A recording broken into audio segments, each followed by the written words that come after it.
jail, pal. What is that? At 82, Harrison Ford names the 10 actors he hated the most. Now that's something Hollywood never expected. For over 5 decades, Ford has been the definition of quiet professionalism, rarely speaking out, never courting controversy. But now, the silence is broken. What made this no-nonsense legend finally speak? What happened behind the scenes of your favorite films? From screaming matches to vanished movies, the truth is more intense than fiction. These weren't just personality clashes, these were wars of principle. And the names on his list? They're some of Hollywood's biggest. If you think you know Harrison Ford, think again. Because once you hear who he refuses to work with, you'll never watch those films the same way again. The most famous feud began with Shia LaBeouf during the filming of Indiana Jones and the Kingdom of the Crystal Skull. At first glance, it looked like the perfect dynamic, the seasoned adventurer passing the torch to a younger generation. But what happened off-camera was a brutal reminder that not all generations speak the same creative language. From the moment rehearsals began, the tension was palpable. Ford approached each scene like a blueprint, precise, technical, disciplined. LaBeouf, a product of modern method acting, came in with unpredictability, emotion, and chaos. According to the film's stunt coordinator, Harrison treats every scene like precision engineering. Shia treated every moment like an emotional dig site. The breaking point came during a key father-son scene. LaBeouf's improvisations derailed the rhythm of the performance. Ford, never one to explode publicly, simply shut down the scene.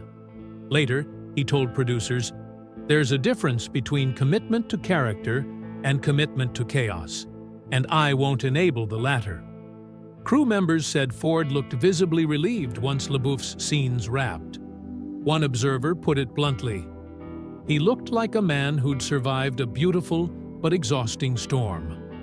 But while that conflict was generational, what happened with Sean Young on the set of Blade Runner was psychological.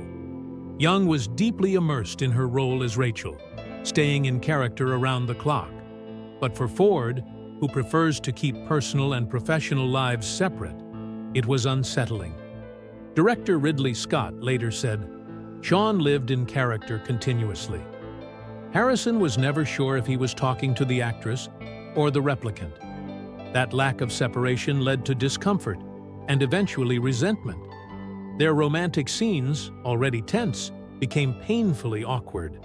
Cinematographer Jordan Cronenweth called their chemistry the most uncomfortable I've ever filmed. For Ford, it was a learning moment.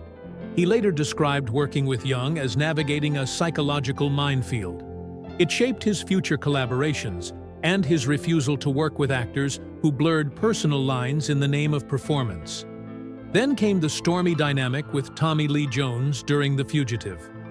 Their on-screen tension crackled with intensity, but behind the scenes, it was a constant push-pull. Jones worked like a jazz musician, spontaneous, unpredictable. Ford, ever the technician, needed consistency. Director Andrew Davis recalled that first major scene. Tommy would change emphasis and rhythm on every take. Harrison was building a carefully constructed arc. They were both brilliant, but they were making different movies. Things came to a head during the iconic tunnel sequence. Jones kept shifting the energy, making it nearly impossible for Ford to stay in character flow. It was a miracle the final cut worked, because off-screen, it nearly unraveled. But not all of Ford's clashes happened during filming. Some were so intense, the movies never got made. Take his brief, failed pairing with Julia Roberts in a planned romantic drama. On paper, it was a sure thing, 2 of the biggest stars in the world. In reality, it was a disaster. Ford's restrained, minimalist style clashed with Roberts' high-energy charm. Director Mike Nichols said it best. Julia's charm operates at a frequency that requires acknowledgement. Harrison's strength lies in what he doesn't reveal.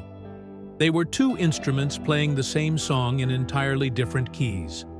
During chemistry reads, it became clear. There was no chemistry. In fact, it was anti-chemistry. Cinematographer Sven Nykvist said it was so bad it became fascinating. Ford later confessed that he felt like he was acting opposite a performance. Roberts, in turn, said he felt emotionally walled off. The project was quietly shelved, never to return. Things got even messier with Kevin Costner during pre-production for a grand Western epic. Two icons, one script, and zero compromise. Ford wanted an intimate story about the psychological toll of frontier life. Costner wanted sweeping vistas and mythic grandeur. Both demanded script control. Neither would budge. According to producer Lawrence Kasdan, Harrison wanted to explore trauma. Kevin wanted to capture expansion. They were making two completely different films using the same pages. Tensions escalated fast. Each star started rewriting scenes to shrink the other's role. At one infamous meeting, Ford challenged Costner's understanding of character. Costner fired back. "You're turning an epic into a therapy session." That ended it. No Western, no reconciliation. Producer Jerry Bruckheimer explained it best. Harrison works from a place of respect and dignity. With Mel, that baseline became impossible to maintain. Things came to a head during a final project pitch when Ford privately told executives he wouldn't move forward. His reason? "I can't work with someone whose personal behavior undermines the creative space." It was a quiet protest, but a powerful one. In a town where money often overrides morals, Ford's decision stood as a rare act of integrity. Of course, Harrison Ford isn't the only actor with stories of difficult collaborations. Hollywood is full of talent tangled in ego, chaos, and controversy. Edward Norton, known for brilliance and control, rewrote the Incredible Hulk script without approval, and often battled studios for creative dominance. Katherine Heigl, once America's sweetheart, publicly criticized her own film Knocked Up and withdrew from Grey's Anatomy awards, claiming poor writing. Bruce Willis, once a box office juggernaut, was reportedly uncooperative and emotionally distant on set. Kevin Smith called their collaboration on cop-out soul-crushing. Chevy Chase feuded with nearly everyone on Community, including Donald Glover, and was even banned from Saturday Night Live multiple times. Val Kilmer, despite his talent, clashed so often that director Joel Schumacher called him childish and impossible. Lindsay Lohan's peak was plagued by lateness and unprofessionalism, and Jared Leto, ever the method actor, pushed boundaries too far, sending disturbing gifts to co-stars during Suicide Squad. Even Christian Bale, respected and committed, famously exploded on a crew member during Terminator Salvation in a meltdown heard around the world. And let's not forget Tommy Lee Jones, again, this time telling Jim Carrey bluntly during Batman Forever, "I cannot sanction your buffoonery." But through all the names and all the noise, one thing sets Harrison Ford apart. His loyalty is to the craft, not the circus. He isn't chasing headlines. He's guarding the sacred process of creation.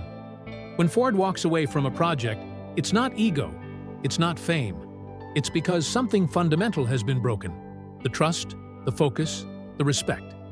And for him, that's non-negotiable. In a world where egos clash and chaos reigns, Harrison Ford stands alone, a symbol of integrity, discipline, and unwavering commitment to the craft. He's proven that sometimes walking away is the bravest choice an artist can make. If you respect the truth behind the legend, don't forget to like, share, and subscribe for more untold Hollywood stories. Thanks for watching.